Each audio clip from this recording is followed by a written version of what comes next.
কেউ কথা রাখেনি। 33 বছর কাটলো, কেউ কথা রাখেনি। ছেলেবেলায় এক বৈষ্টমী তার আগমনী গান হঠাৎ থামিয়ে বলেছিল, শুক্লা দ্বাদশীর দিন অন্তরাটুকু শুনিয়ে যাবে। তারপর কত চণ্ডভূক আমাবর্ষা এসে চলে গেল, কিন্তু সেই বৈষ্টমী আর এলো না। 25 বছর প্রতীক্ষায় আছি। মামাবাড়ির মাঝি নাদের আলী বলেছিল, বড় হও দাদা ঠাকুর, তোমাকে আমি 3 প্রহের বিল দেখাতে নিয়ে যাব। সেখানে পদ্ম ফুলের মাথায় সাপ আর ভ্রমর খেলা করে। নাদের আলী, আমি আর কত বড় হব? আমার মাথা এই ঘরের ছাদ ফুঁড়ে আকাশে স্পর্শ করলে তারপর তুমি আমায় 3 প্রহের বিল দেখাবে? একটাও রয়েল গুড়ি কিনতে পারিনি কখনো।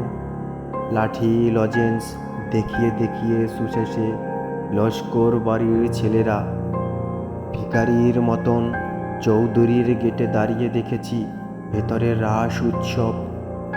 অবিরল রঙের ধারার মধ্যে সুবর্ণ কঙ্কন পরা ফর্সা রমণীরা কত রকম আমোদে হেসেছে। আমার দিকে তারা ফিরেও চায়নি।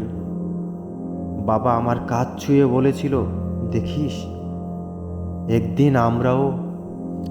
বাবা এখন অন্ধ, আমাদের দেখা হয়নি কিছুই। সেই রয়েলগুলি, সেই লাঠি লজেন্স, সেই রাস উৎসব আমায় কেউ ফিরিয়ে দেবে না।